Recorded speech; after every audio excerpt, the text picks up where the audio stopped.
Rendez-vous culture, comme chaque lundi, avec Youssef Bouchiki. Bonsoir Youssef. Bonsoir Julien. Vous êtes ce soir avec l'une des étoiles montantes des réalisateurs français. Oui, alors Clément Cogitor, bonsoir. Je suis très heureux de vous rencontrer et de vous recevoir ce soir. Vous avez plein d'actualités. Il y a une exposition, un film qui s'appelle Braquino et un autre film qui passe à la scène, à la Gaîté Lyrique, pardon. Ouh là là, deux mots déjà pour vous présenter. Vous êtes plasticien, réalisateur, bientôt metteur en scène d'opéra. La plupart de vos œuvres, de vos créations ont reçu beaucoup de prix, j'ai envie de vous dire, mais c'est quoi cette boulimie ? Alors la boulimie, c'est pas du tout les prix. La boulimie, c'est un désir de projet.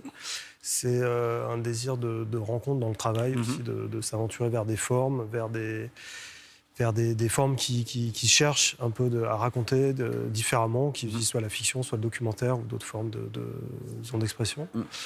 Et voilà. Donc alors, on ne va pas avoir le temps de tout parler, donc on va avancer. On va parler déjà du film que vous présentez à la 3e scène, ça s'appelle Indes galantes. Alors dans ce film, en fait, vous faites danser le crump sur de la musique de Rameau, les Indes galantes, justement. Deux mots déjà, d'où vient cette danse, le crump ?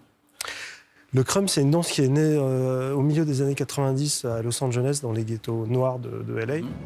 C'est un moment où, après les émeutes qui suivaient le passage à tabac de Rodney King, la ville était en fait sous l'autorité de la police et de l'armée qui réprimait vraiment toute forme de revendication ou sociale des jeunes. Et les gosses, en fait, pour exprimer la tension qui régnait, se sont mis à danser. Une danse qui mimait d'abord l'affrontement et qui, de manière très cathartique, très déstructurée, et qui petit à petit s'est structurée pour devenir une sorte de langage chorégraphique à part entière, qui est longtemps resté aux États-Unis et puis qui, il y a quelques années, est arrivé en France. Alors on va regarder un extrait justement pour se rendre compte de...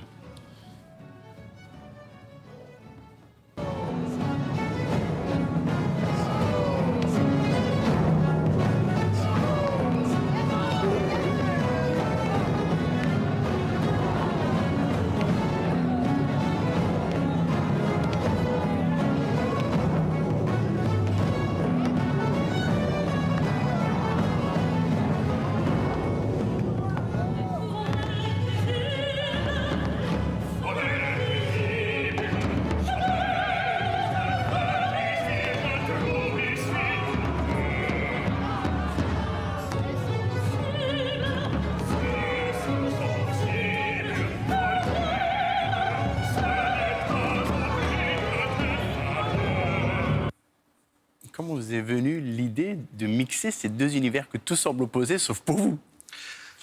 En fait, je crois que la musique, elle contient en elle-même, même si c'est une musique baroque d'opéra-ballet, donc presque une musique de cour, elle a été inspirée à Rameau par des danses indiennes qu'il a vues à Paris.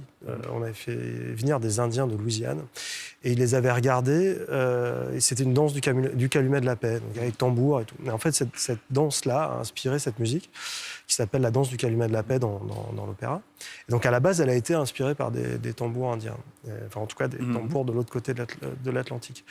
Et en fait, je crois simplement qu'ils sont quelque part dans la musique et qu'ils se sont connectés, moi, dans mon esprit, avec une danse immédiatement que j'ai vue, qui m'a saisi et que j'ai eu envie de confronter à cette musique.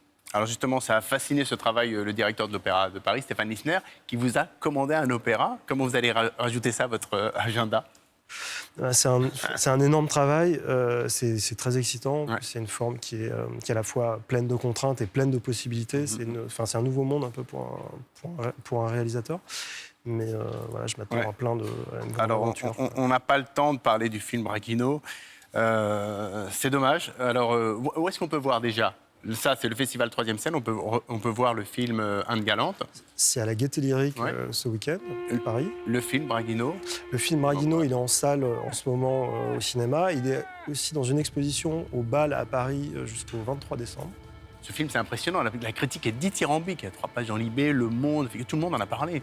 Vous attendiez un tel... Non, je ne m'y attendais pas du tout. C'est un film qui était très risqué à faire, qui a dû se faire en très peu de temps.